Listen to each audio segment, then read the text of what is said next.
Jesús. Entonces, si Jesús menciona al profeta Jonás, entonces vemos de que la historia de Jonás es una historia importante. Ahora, no solamente lo habla aquí en este capítulo 12, en este Evangelio de Mateo, más adelante, en el capítulo 16, también habla de Jonás. Vamos a ver más adelante, capítulo 16, versículos 1 al 4. Dice, vinieron los fariseos y los saduceos para tentarle, otra vez los religiosos, igual que en el capítulo 12. Y dice, y le pidieron que le mostrase señal del cielo. Noten aquí, en el capítulo 12, los fariseos o los religiosos le piden a Jesús, dinos, ¿qué señal hay de ti? Y en este capítulo 16, ellos le piden a Jesús, danos una señal del cielo. Y vemos Jesucristo respondió con la misma respuesta. No le va a ser dada más respuesta que la señal de Jonás. Vemos lo que dice entonces. Mas él respondiendo les dijo, cuando anochece decís buen tiempo porque el cielo tiene reboles, y por la mañana hoy habrá tempestad porque tiene reboles, el cielo nublado. Hipócritas, ¿qué sabéis distinguir el aspecto del cielo, mas las señales de los tiempos no podéis? La generación mala y adúltera demanda señal, pero señal no le será dada, sino la señal del profeta Jonás. Y dejándolo se fue. Y aquí dice en este capítulo 16 que los religiosos lo único que estaban haciendo es tentar a Jesucristo.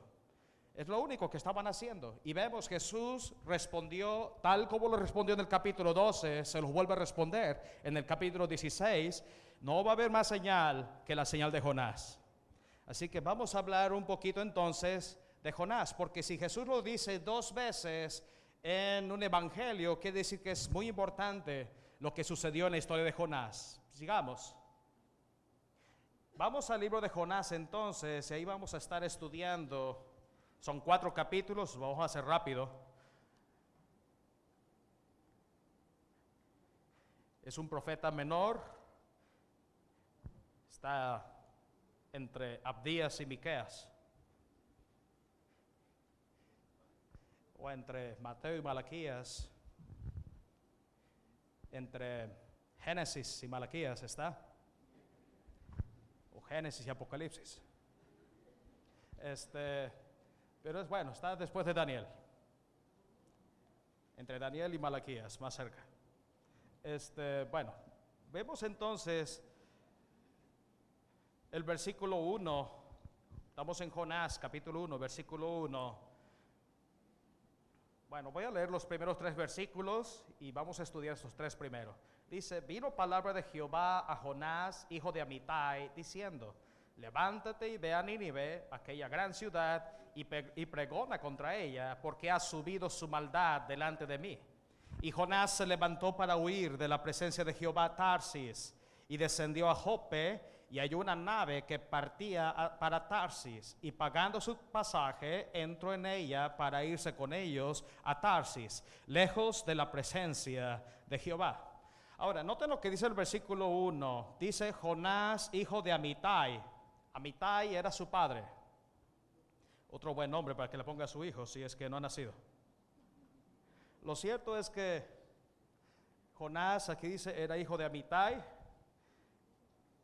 Y bueno, para la Biblia nada más nos revela otra fase de la historia de Jonás. Y eso está en 2 de Reyes, capítulo 14. 2 de Reyes, ahorita regresamos a Jonás, pero quiero llevarlos primero a 2 de Reyes, el capítulo 14. Bueno, los versículos 23 al 29 nos habla del tiempo de Jonás. Era el tiempo del rey Jeroboam. Jeroboam II, porque hubo uno antes. Este es Jeroboam II. Vemos lo que dice el versículo, bueno, vemos ahí el versículo 25, está la clave. Dice, él restauró los límites de Israel desde la entrada de Hamat hasta el mar de Arabá, conforme a la palabra de Jehová, Dios de Israel, la cual él había hablado por su siervo Jonás, hijo de Amitai, profeta que fue de Gat-Hefer. Noten aquí, Jonás, su padre era Amitai y venía de una ciudad, de un pueblo que se llama Gat-Hefer. Gat-Hefer. Entonces, bueno, y era el tiempo de el rey Jeroboam II. Se cree que el reinado del rey Jeroboam II fue entre los años 787 al 747 antes de Cristo. Entonces, si eso es cierto, quiere decir que el profeta Jonás, porque aquí vemos la profecía que le da Jonás al rey Jeroboam II, quiere decir que fue antes de su reinado o durante su reinado que el profeta habló estas palabras. Entonces, estamos hablando de entre esas fechas, más o menos fue la historia de Jonás. Entonces, vemos entonces el siguiente cuadro. Ahora, Gat-Hefer, que es donde Jonás partió, hoy en día pertenecía, mejor dicho, a la tribu de Zabulón. Ahí lo dice Josué, en Josué 10, capítulo 19, ahí están los versículos, no voy a leer para allá, pero puede anotarlo si gusta. En esos versículos nos muestra cuando Josué empieza a repartir la tierra, el pueblo de Gat-Hefer fue concedida a la tribu de Zabulón. ¿Por qué es esto importante? Porque hablar de la tierra de Zabulón fue la misma tierra donde Jesús estuvo en su ministerio y tiene que ver con el mar de Galilea. Quiere decir que esta ciudad estaba cerca del mar de Galilea, en la tribu de Zabulón. Entonces, estaba en la parte norte de Israel. Ahora, en el tiempo de Jeroboam II, quiero decir esto también. Habían dos reinos. El país de Israel estaba dividido en dos reinos. Estaba el reino de Judá en el sur, el reino de Israel en el norte. Y en este caso era el reino del norte o el reino de Israel donde vivía Jonás, en esta ciudad llamada Gat-Hefer, que tenía un padre que se llamaba Amitai. Y aquí lo que nos dice la palabra, vamos a comparar el versículo 25 que ya leímos.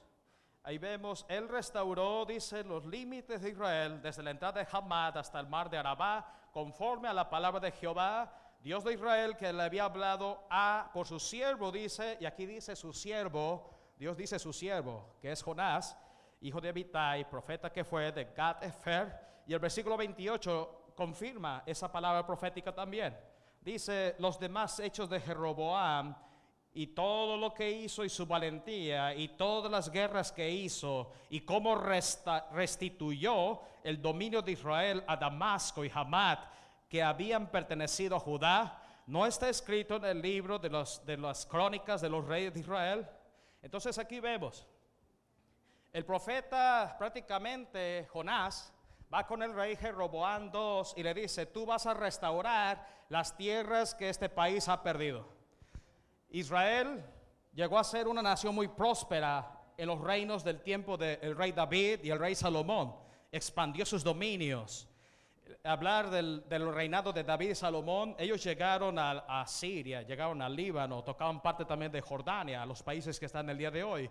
Y esos territorios los habían perdido cuando empieza los dos reinos, cuando empieza el reino de Judá y el reino de Israel. Aquí Jeroboam II era el rey de Israel, la parte norte donde vivía Jonás. Y él recibió una palabra de Dios y se la entregó al rey, diciendo, tú vas a restaurar las tierras que tanto David y Salomón han perdido, tú las vas a restaurar. Y eso quiere decir que este rey pues hizo alguna campaña para recuperar esas tierras y recuperó tierras. Ahí dice Hamat y Damasco, quiere decir que recuperó lo que hoy en día vendría siendo parte del Líbano, parte de Siria y parte de Jordania. Y entonces Israel, bueno, fue más grande. Y este fue uno de los reyes, aunque dice la palabra que fue uno de los reyes malos, así lo cataloga también la palabra, el rey Jeroboam II, pero también podemos decir que fue uno de los reyes más exitosos porque recuperó el terreno que habían perdido desde el tiempo de David y Salomón. Y él lo recuperó por una palabra que fue dada por el profeta Jonás. Aquí vemos una palabra, la prueba de un profeta, diría el doctor Cerulo, es que lo que un profeta habla, sucede. Y en este caso la palabra fue dada y sucedió. Entonces aquí vemos que Jonás, bueno, ya tenía un buen puntuaje como profeta. Pero vamos a ir ahora a hablar un poquito acerca de la instrucción que le dice Dios a Jonás. Para eso vamos de nuevo al libro de Jonás. Ya les dije dónde está Jonás, ¿verdad? Ok, espero que lo encuentre. Jonás, vemos en el versículo 2, entonces, Dios le da una instrucción a Jonás. Le dice, levántate, ve a Nínive, aquella gran ciudad, y pregona contra ella, porque su maldad ha crecido o ha subido delante de mí. Entonces vemos, aquí dice aquella gran ciudad, porque Nínive era una gran ciudad. Vamos a hablar un poquito de Nínive. Bueno, Nínive, la Biblia nos dice cuándo Nínive fue fundada. Ahí está en Génesis capítulo 10, versículos del 8 al 12. No voy a leer, pero puede anotarlo. Génesis 10, del 8 al 12, ahí nos dice que Nínive fue fundada por Nimrod, el mismo hombre que hizo la Torre de Babel. Estamos hablando del bisnieto de Noé, hijo de Cam, el que fue maldecido por Noé. Y de eso nos habla Génesis 10, del 8 al 12, y una de esas ciudades que fundó fue Nínive. Y Nínive, hablar de Nínive representa hoy en día el país de Irak. Hablar de Nínive es hablar de la ciudad de Mosul en Irak. Y de acuerdo a lo que se ha encontrado, es que esta ciudad fue la más grande del mundo por 50 años. Fue la ciudad más grande del mundo y también, fue la capital del reino de Asiria, un gran imperio. Hoy en día sería Mosul y la ciudad, aunque estaba en ruinas, pero ha sido totalmente destruida casi en su totalidad, porque ahí se estableció después ISIS, ahora en el 2015, 2014. Entonces, queda más ruinas todavía la ciudad de Nínive. Lo cierto es que en el tiempo de Jonás, esta ciudad era una ciudad esplendorosa, tenía ríos, estaba muy cerca y dice la unión de los ríos del Tigris y de Cross. Y se cree que tenía una área de 750 hectáreas y tenía un muro que rodeaba toda la ciudad de 12 kilómetros de largo. Así podemos dar una dimensión de lo que era realmente la ciudad de Nínive, era una ciudad grande. Siguiente. Esta ciudad tenía 15 puertas grandes. 15 puertas grandes, 18 canales pasaban por la ciudad y además tenían un acueducto. Entonces era una ciudad donde había ríos, donde había canales, donde había un acueducto, donde había agua. Y también Nínive también fue una de las más grandes viejas ciudades de la antigüedad y se dedicaban al comercio. El río Tigris tenía mucho comercio y esta ciudad estaba justo en el río Tigris. Por eso ellos movilizaban el comercio de Europa al Asia prácticamente. Era una ciudad de paso, una ciudad de comerciantes. Siguiente. Y de acuerdo también a lo que se ha estudiado de Nínive, es que se cree que habían más de 100,000 habitantes, entre 100,000 y que quizás llegaron a 150,000. Y la Biblia dice en Jonás que habían 120,000 habitantes en el tiempo de Jonás. Entonces quiere decir que esta fuente es verídica. Entre 100,000 puede ser que llegaron hasta 150,000, que vendría siendo en ese tiempo el doble de Babilonia. Y también esto lo pone como el asentamiento más poblado del mundo antiguo. Por eso vemos Asiria fue un gran imperio y Nínive fue su capital. Después vendría Babilonia, y ya saben lo que Dios le mostró a Daniel. En el tiempo de Daniel vendría siendo de Babilonia, después vendría Persia, después vendría Grecia, después Roma. Pero antes de Babilonia, la potencia era Asiria, era Nínive. Por eso cuando vemos esta ciudad, por ejemplo, esa es Nínive, prácticamente una de las pinturas que han hecho acerca de Nínive. Lo cierto es, hay un comparativo con lo que es Babilonia. Entonces se cree que los babilónicos se copiaron del arte, de la cultura y de todo acerca de los asirios e hicieron su ciudad. De hecho, Babilonia se parece mucho a Nínive en este sentido. el rey Sennacherib, que menciona mucho la Biblia, y lo puedes también estudiar, el rey Sennacherib, él fue un rey de Asiria y él le dio mucho esplendor a Nínive. Se cree que él trajo los jardines colgantes que después Babilonia copiaría para su ciudad. Entonces vemos, era una ciudad totalmente grande, Nínive, y bueno, su región abarcaba unos 50 kilómetros de largo por 20 de ancho. O sea, era un gran y vasto territorio también. Y a esa ciudad fue Jonás, o iba a ir Jonás, porque fue la instrucción que Dios le dio: ve a Nínive. Ahora, vamos a ver el versículo 3 entonces. Siguiente. Ahí tenemos el versículo 3. Y dice: y Jonás se levantó para huir de la presencia de Jehová. Tan pronto oyó la palabra que Dios le dijo: ve a Nínive, lo primero que pensó Jonás fue huir. Desde el mismo momento que el Señor le dijo: ve a Nínive, ella estaba pensando en huir. A ver a dónde me voy. Ahora, quiero que se pongan un poquito en los zapatos de Jonás, porque Jonás era judío, para empezar. Él era judío. No, si iba a recibir palabra a los judíos, está bien. Lo hizo con el rey Jeroboam II. Está bien, es una palabra para binacionales, y este es un profeta muy patriótico prácticamente.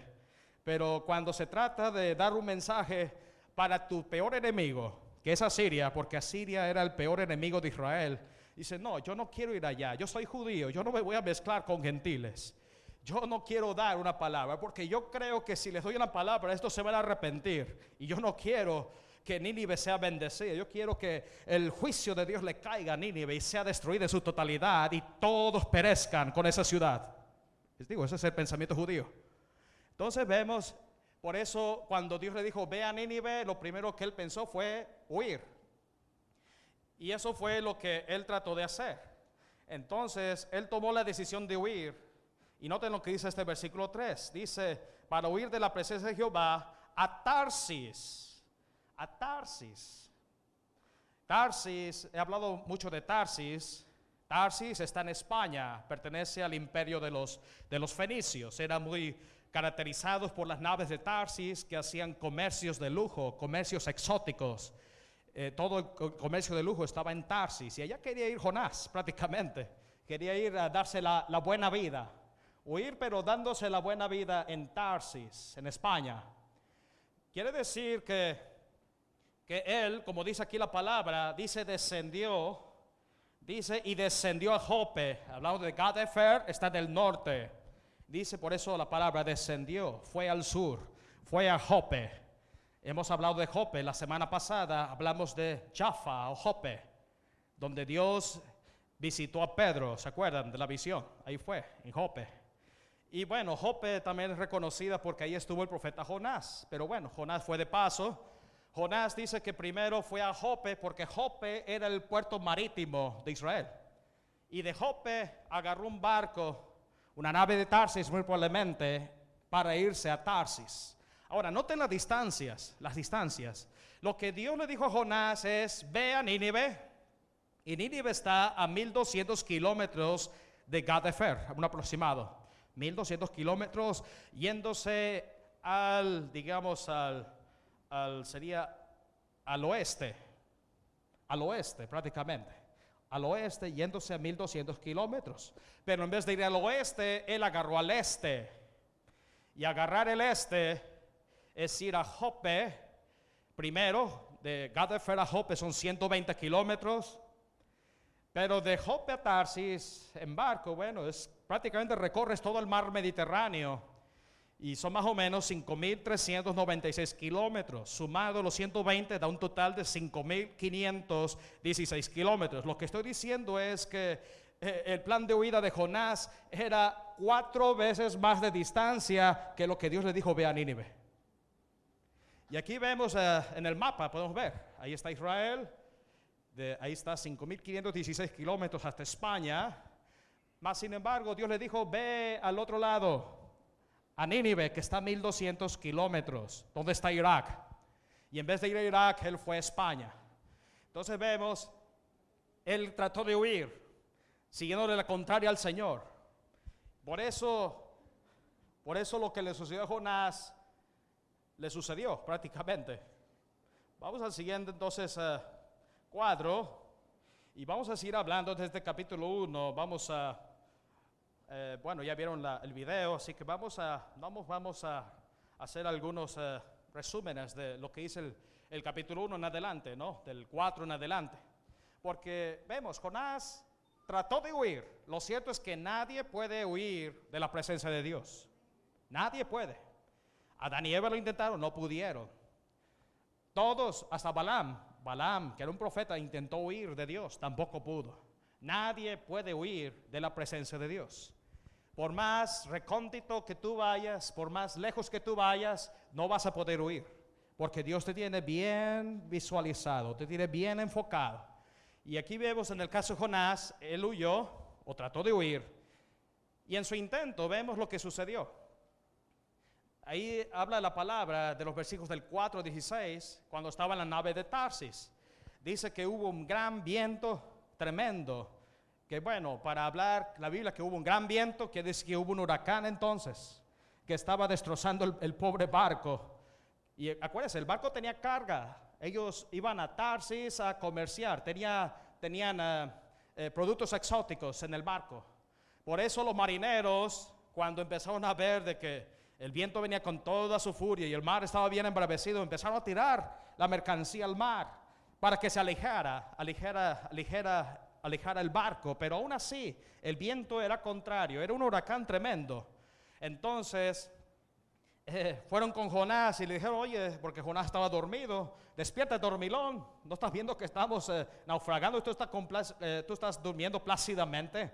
Entonces vemos, hicieron suertes. Y la suerte cayó en Jonás.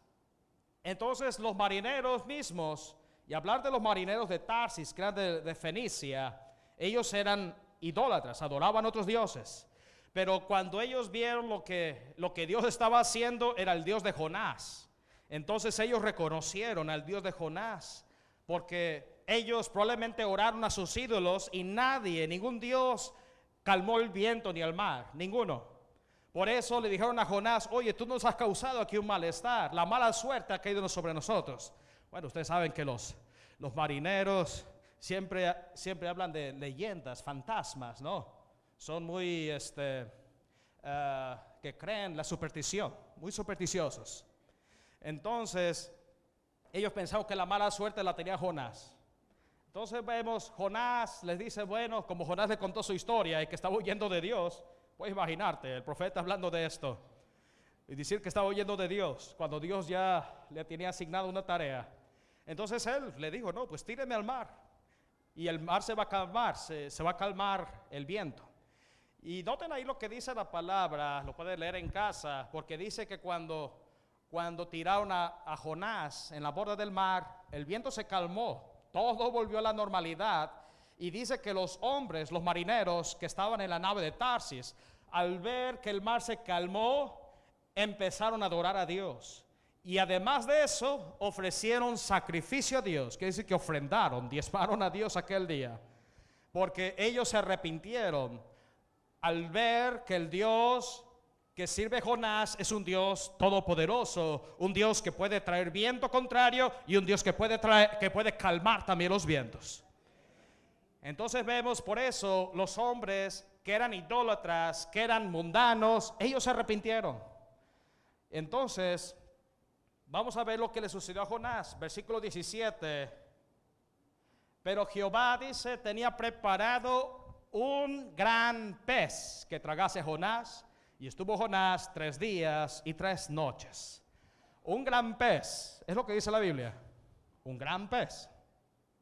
Hoy, bueno, muchos creen que es la ballena, muchos creen eso. Lo cierto es que el pez ballena de Jonás. Aquí lo importante es hablar de la ballena. Bueno, esa es una estatua que está en Jope hoy en día. Lo hicieron en alusión a Jonás, está en Jope. Entonces, bueno, ven, la ballena está sonriente. Pero esa es la estatua que hay allá en Jope. Lo cierto es, no importa qué animal fue el que tragó a Jonás, puede haber sido una ballena, pudo haber sido un tiburón o un pez prehistórico. pero un pez que tenga suficiente capacidad como para tragarse un hombre, eso sí es seguro.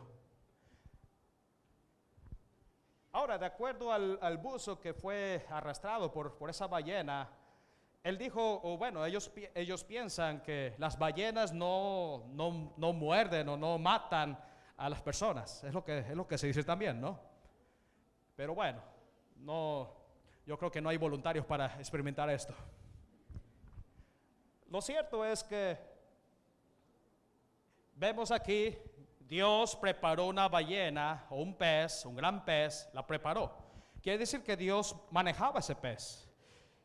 Ese pez hoy prácticamente lo conducía a Dios.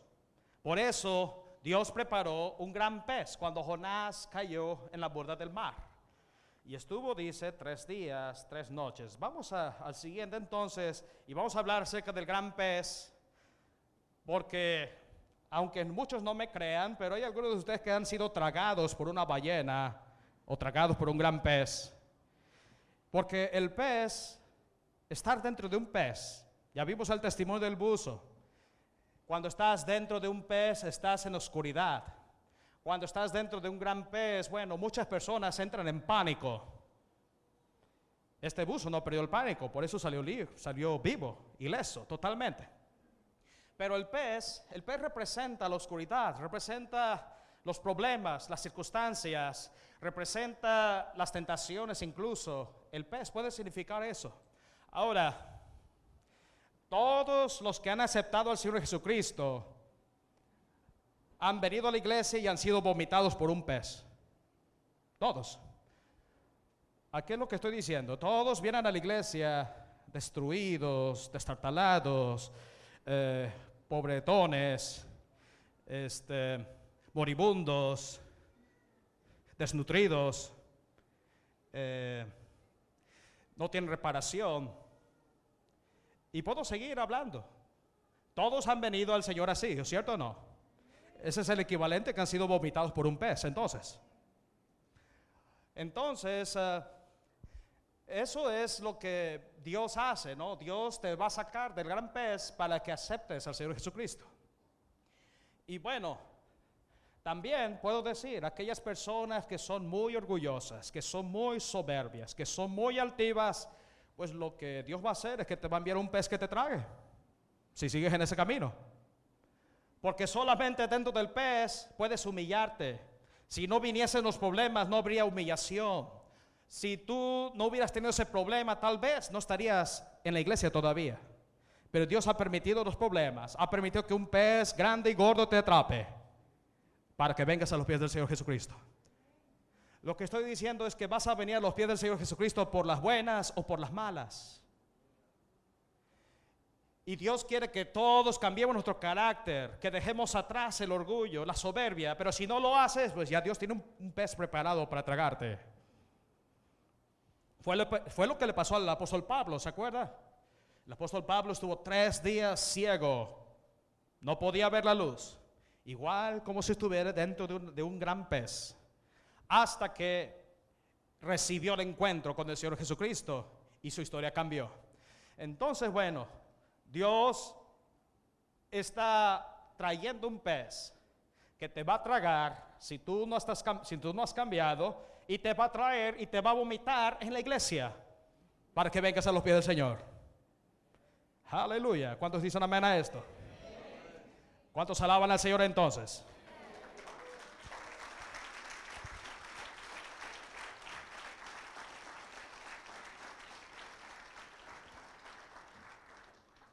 Vamos al capítulo 2 de Jonás, porque esta es la oración que Jonás hizo. Vemos Jonás, habían pasado 3 días, 3 noches, y fue cuando él oró a Dios. Y esta es la oración del versículo 2 al 9. Vamos a ver la oración de Jonás. Dice el versículo 2, dice: invoqué en mi angustia a Jehová, y él me oyó. Desde el seno del Seol clamé y oíste mi voz. Ahora, cabe destacar que toda esta oración es muy probable que el profeta Jonás lo haya sacado de los salmos, porque hay muchos salmos que se parecen a lo que Jonás dijo. Así que vamos a seguir leyendo esta oración. Dice, me echaste en lo profundo, en medio de los mares, y me rodeó la corriente. Todas tus ondas y todas tus olas pasaron sobre mí. Bueno, aquí habla la experiencia cuando él había sido tirado al mar. Versículo 4 dice, entonces dije, desechado soy delante de tus ojos, mas aún veré tu santo templo. Aquí vemos Jonás teniendo el deseo de ir de nuevo al templo de Dios, tal como también lo habla los salmos. Dice el versículo 5, las aguas me rodearon hasta el alma, rodeóme el abismo, el alga se enredó a mi cabeza. Bueno, todos los que han comido pescado saben lo que estoy diciendo, ¿no? Dice que prácticamente todo el cabello, el peso, la ballena le hizo trenzas a Jonás de la baba. Prácticamente, esas son algas. Vemos... por eso nadie quiere juntarse con alguien que huele o apesta a pescado. Pero lo cierto es que así estaba Jonás. Dice el versículo 6, descendí a los cimientos de los montes, la tierra echó sus cerrojos sobre mí para siempre. Mas tú sacaste mi vida de la sepultura, oh Jehová, Dios mío. Cuando mi alma desfallecía en mí, me acordé de Jehová, y mi oración llegó a ti en tu santo templo. Los que siguen vanidades ilusorias, su misericordia abandonan. Aquí Jonás está reconociendo de que él estaba dentro de ese pez por su vanidad, por su orgullo, por su obstinación, su altivez. Y aquí dice que los que son vanidosos, la misericordia de Dios se ha apartado entonces. Se han apartado, mejor dicho, ellos, los que son vanidosos, se han apartado de la misericordia de Dios, porque la misericordia de Dios siempre está presente. Entonces, aquí Jonás reconoció de que él había sido vanidoso, había seguido su propio pensamiento, su propio sueño, en vez de seguir las instrucciones que Dios estaba diciendo. Por eso Dios va a tratar con esas personas difíciles para hacerlas cambiar tarde o temprano. Dice el siguiente versículo, y este es el 9, y el 9 es muy importante por lo que él dice.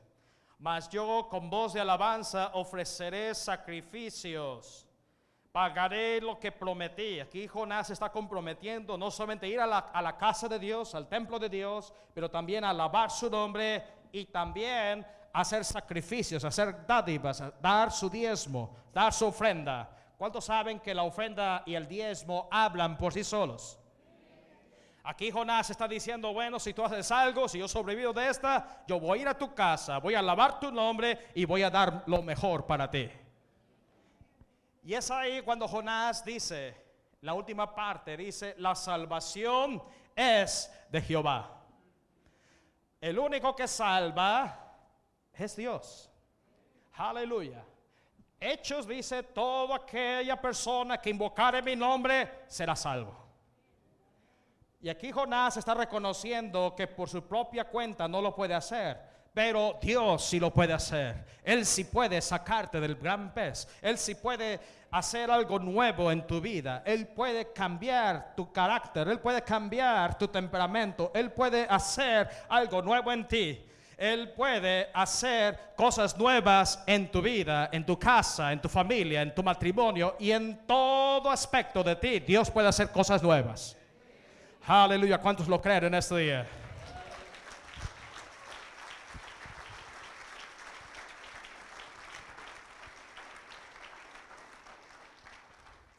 Aleluya, vamos a ver los siguientes cuadros entonces. No tengo tiempo para explicar lo de los salmos, pero ahí está más o menos los versículos 2 en adelante. Todos esos salmos habla un poquito acerca de el versículo 2, se relaciona con esos salmos.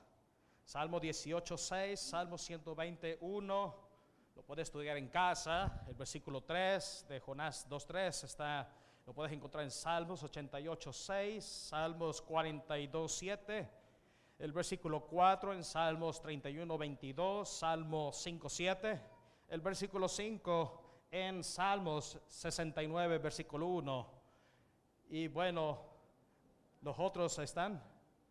Salmo 33, el versículo 6, el versículo 7, Salmo 88, 6, Salmos 42, 7, versículo 8, lo podemos ver en Salmos 31, 6, versículo 9, Salmos 3, 8, Salmos 26, 7, Salmos 116, versículos 17 al 18.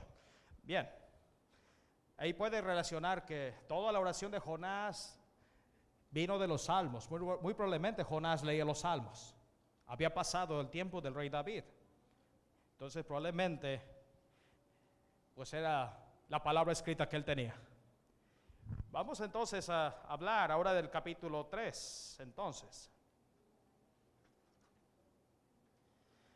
vemos, el versículo 10 dice que Jehová Dios, entonces dice, y mandó Jehová al pez y vomitó a Jonás a tierra. Muy probablemente lo vomitó muy cerca de donde tenía que hacer más rápido el camino a Nínive, probablemente. Entonces vemos, Jonás fue regresado a tierra. Y este es un gran milagro que Dios hizo. Ahora, lo cierto es que Jonás, dice el capítulo 3, que ya Jonás va a Nínive. Vuelve a recibir la segunda instrucción de parte de Dios. Ve a Nínive y diles que de aquí a 40 días Nínive será destruida. Ahora, note lo que dice el versículo 3 de Jonás 3. Jonás 3:3. Ahí habla de que la ciudad, dice, grande en extremo, de 3 días de camino. Quiere decir que Jonás, para predicar esta palabra, se llevó 3 días en recorrer toda la ciudad para decir estas 8 palabras. Ahora noten lo siguiente también. Jonás era judío, no era sirio, y muy probablemente en Asiria hablaban otro idioma. Entonces probablemente Jonás lo que necesitó fue un traductor, alguien que lo tradujera, o a menos que el Espíritu Santo le hiciera decir estas palabras en asirio, y era lo único que aprendió, yo creo. Lo cierto es que Jonás predicó el evangelio y esta fue la palabra de Dios. De aquí fueron 8 palabras que Jonás dijo. De aquí a 40 días Nínive será destruida. Esa fue toda la palabra y tenía que publicarla, y para ello tomó 3 días en hacerlo. Ahora, ¿cómo fue Jonás a Nínive? Pues yo no sé si fue apestoso. Yo creo que probablemente se compró algún perfume francés y algún baño ruso se hizo para ir allá y no oler a pescado. Lo cierto es que él predicó el evangelio a Nínive, diciendo de aquí a 40 días Nínive será destruida, y ese era el mensaje que dijo por 3 días. 3 días estuvo predicando. Y dice la palabra que la gente de Nínive, al escuchar la palabra de Dios, se arrepintieron. Y ellos mismos tomaron la decisión de ayunar. Y bueno, del versículo 6 en adelante vemos que el rey de Nínive se unió a ellos. Vamos a ver lo que dice el rey. Dice, y llegó la noticia hasta el rey de Nínive, y se levantó de su silla, se despojó de su vestido, y se cubrió de cilicio, y se sentó sobre su ceniza, e hizo proclamar y anunciar en Nínive por mandato del rey de sus grandes, diciendo, hombres y animales, bueyes y ovejas, no gusten cosa alguna, ni se les dé alimento, ni beban agua, sino cúbranse de cilicio, hombres y animales, y clamen a Dios fuertemente, y conviértase cada uno de su mal camino, de la rapiña que hay en sus manos. ¿Quién sabe si se volverá y se arrepentirá Dios, y se apartará del ardor de su ira, y no pereceremos? Aquí vemos, el rey mismo convocó al ayuno, convocó la oración, y él dijo estas preguntas. Bueno, vamos a ver si Dios de alguna manera se apiada de nosotros y tiene misericordia si nosotros decidimos cambiar. Entonces por eso fue un momento de arrepentimiento, fue un momento de conversión, y ellos se arrepintieron al recibir la palabra. Eran idólatras, eran malos, era gente perversa, y se arrepintieron. Porque un profeta extranjero les dijo, de aquí a 40 días, Nínive será destruida. Ellos tenían la opción de creer o rechazar la palabra, pero la creyeron. Y cuando la creyeron, se humillaron. Jesucristo dijo que el que se humilla será exaltado. Por eso, todas aquellas personas que están lidiando con el orgullo tienen que humillarse para que sean exaltados. Si humillarse es perder para que Dios gane. Humillarse es dejar todos los sueños que tienes atrás, todas tus metas, dejarlas atrás. Humillarse es seguir la voluntad de Dios, es seguir la voz de Dios, es obedecer a Dios, es ser fiel a Dios. Y si haces esto, te va a ir mejor que si lo haces a tu manera. Jonás lo intentó hacer a su manera, fue tragado por una ballena o un pez.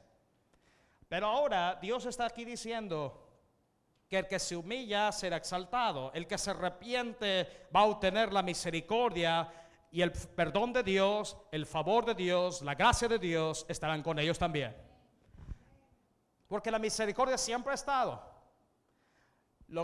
Aquí lo que pasa es que mucha gente se aparta de la misericordia de Dios, pero la misericordia de Dios siempre ha estado ahí.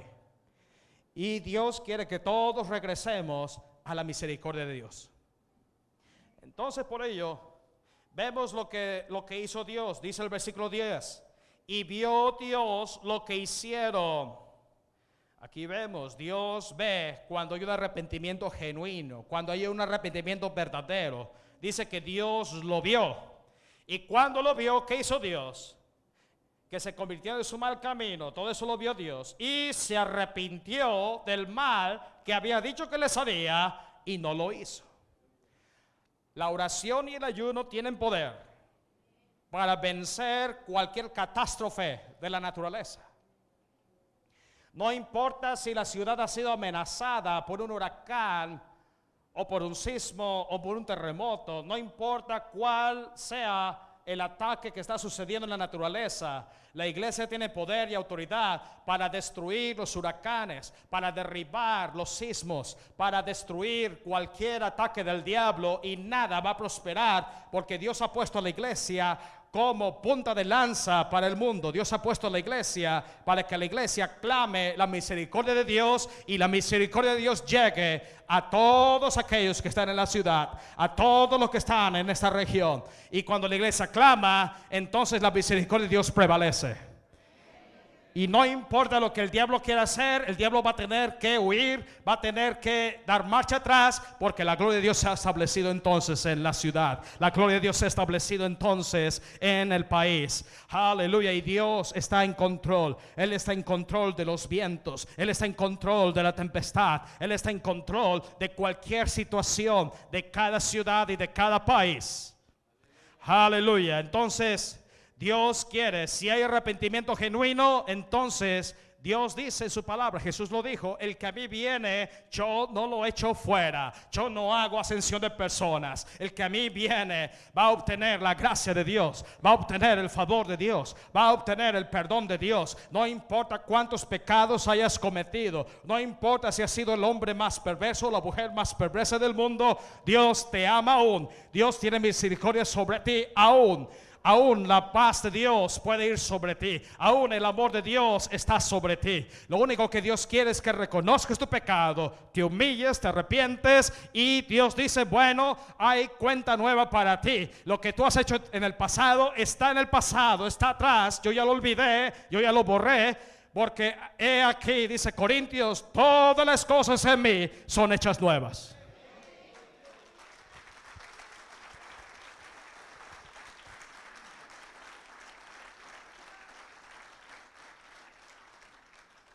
Aleluya. Entonces vemos, la misericordia de Dios llegó a Nínive, y el profeta debería estar celebrando que nadie murió, que Nínive se arrepintió, que fue algo bien colectivo, la humillación y el arrepentimiento de Nínive. Pero así no fue. Hay que recordar, era judío, y como judío, pues, si Dios puede eliminar a los enemigos, pues, mejor para ellos. Pero Jonás por eso estaba enojado. Dice ahí la palabra que se fue a las afueras de Nínive. a esperar que un rayo lo parta la ciudad, a esperar que viniese una catástrofe. Y ahí estaba esperando y se quedó esperando prácticamente, porque pasaron los 40 días y nada sucedió. Nada sucedió. Y tanto que Jonás se enojó con Dios. Entonces vemos lo que Jonás le dice a Dios. Estamos en el capítulo 4 ya para terminar. Por eso dice el versículo 2, y oró a Jehová diciendo, bueno, versículo 4, versículo 1, pero Jonás se apesadumbró en extremo y se enojó. Y oró a Jehová y dijo, ahora, oh Jehová, ¿no es esto lo que yo decía estando aún en mi tierra? Por eso me apresuré para huir a Tarsis, porque sabía yo que tú eres Dios clemente y piadoso y tardo para enojarte. Yo me he enojado antes que tú. Y de gran misericordia, y que te arrepientes de todo mal.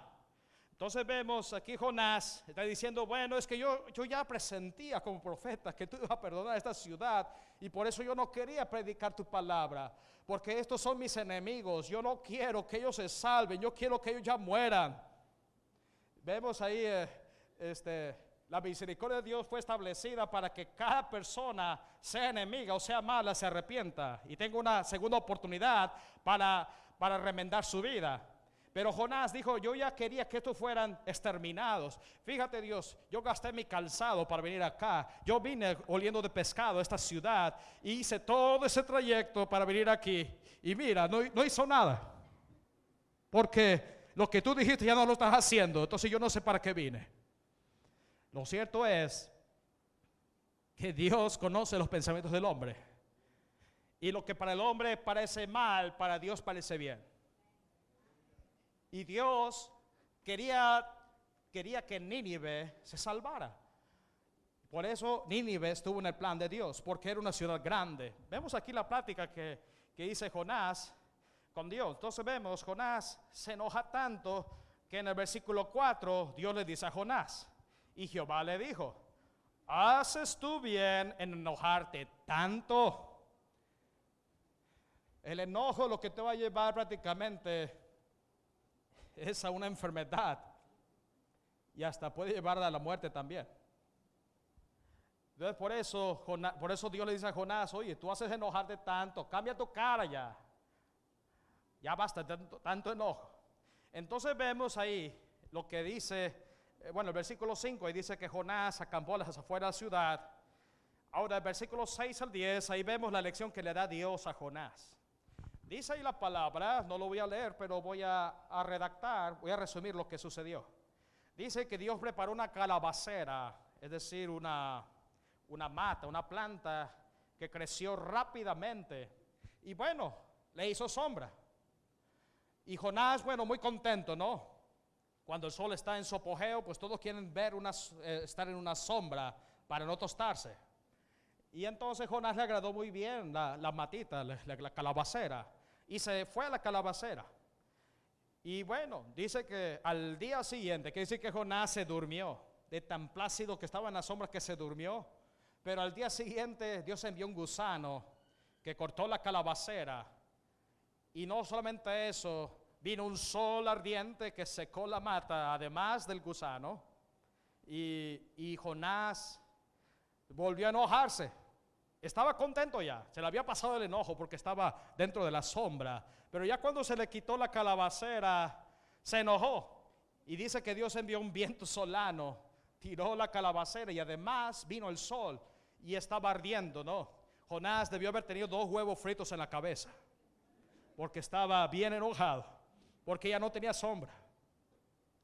Por eso vemos el versículo 9, Dios le vuelve a preguntar a Jonás, ¿tanto te enojas por la calabacera? Y él respondió, me enojo mucho hasta la muerte.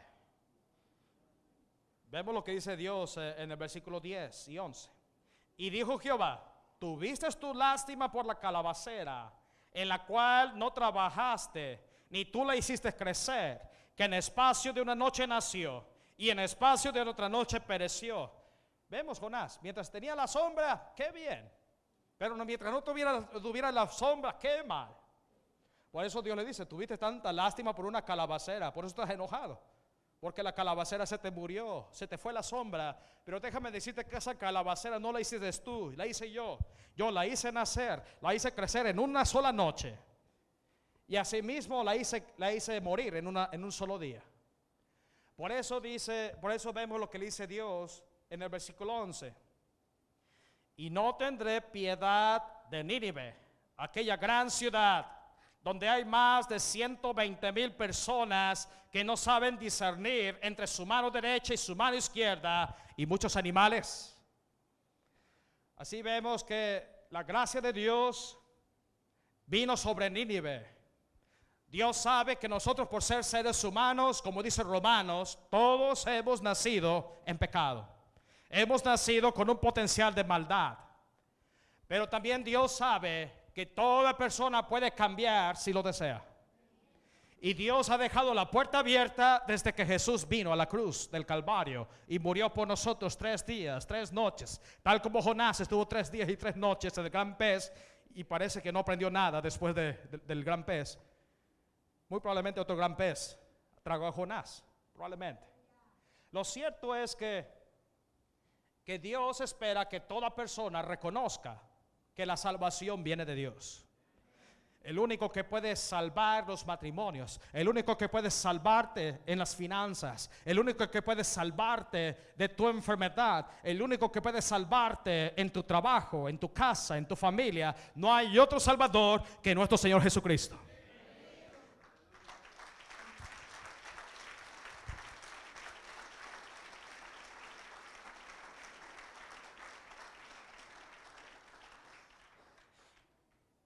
Y aquí la historia de Jonás nos habla de la gracia de Dios, cómo personas con corazones duros se salvaron con oír la palabra de Dios nada más. En cambio, hay muchos hermanos y hermanas que han endurecido su corazón. Y aunque están viendo las señales, no siguen las señales. Pero Dios va a enviar un pez grande para tragarte si sigues en ese camino. Porque Dios quiere que todos sean salvos. Vemos cuando hablamos de Jonás, es una cosita, es un librito chiquito de 4 capítulos, pero que tiene muchos milagros. Vamos a ver los milagros y con esto voy a terminar, porque voy a hablar de por lo menos unos 7 milagros en una manera de resumen. Vemos, por ejemplo, un milagro como por ejemplo que Dios hace que haya vientos contrarios. Hubo tempestad en el mar y luego calmar el viento. Otro milagro como el que Dios hizo que la suerte cayera sobre Jonás, para que todos los marineros supieran de que Dios se la estaba cobrando con el profeta. Otro milagro, Dios preparó un gran pez que Dios manejó, un gran pez que ya estaba esperando a Jonás, nada más que tocar el mar, ya el pez estaba ahí. Un gran pez que se tragó a Jonás y que lo vomitó en tierra firme, que lo hizo nadar 3 días, 3 noches y después vomitó a Jonás en tierra firme. Un milagro como cuando Dios preparó la calabacera, la hizo crecer rápido, más rápido que lo que un agricultor hubiera esperado. Ese es un milagro, como una calabacera creció en una sola noche, en un solo día, creció. Y no solamente eso, como también el milagro cuando la calabacera desaparece, cuando viene el gusano, cuando viene el viento solano, viene el sol potente, el gusano comió la calabacera, el sol quemó la calabacera y el viento simplemente quitó la calabacera. Entonces, qué milagros como estos. Y además de eso, el viento solano que hizo también despertar a Jonás. Con ese sol, ya cuando estaba todo rojo del sol, aparte de los huevos fritos que tenía en la frente, en la cabeza, y es ahí cuando Dios habló con él y le dijo: ¿cómo no voy a tener piedad de Nínive? Si ellos se arrepintieron, si ellos se convirtieron, si su arrepentimiento fue genuino, fue sincero, fue verdadero, ¿cómo no voy a tener piedad de ellos? Y vemos ahí la misericordia de Dios. Aleluya. Esta ciudad no ha sido consumada porque la misericordia de Dios está aquí. Y si la misericordia de Dios está aquí, es que por lo menos hay un justo en esta ciudad. Y aquí hay más de un justo. ¿Cuántos dicen amén a los que son justos? Si no dijo amén es porque no es justo entonces. Yo pregunté, ¿cuántos son justos en este lugar? Aleluya. Entonces dale a Dios una gran ofrenda de aplausos a él.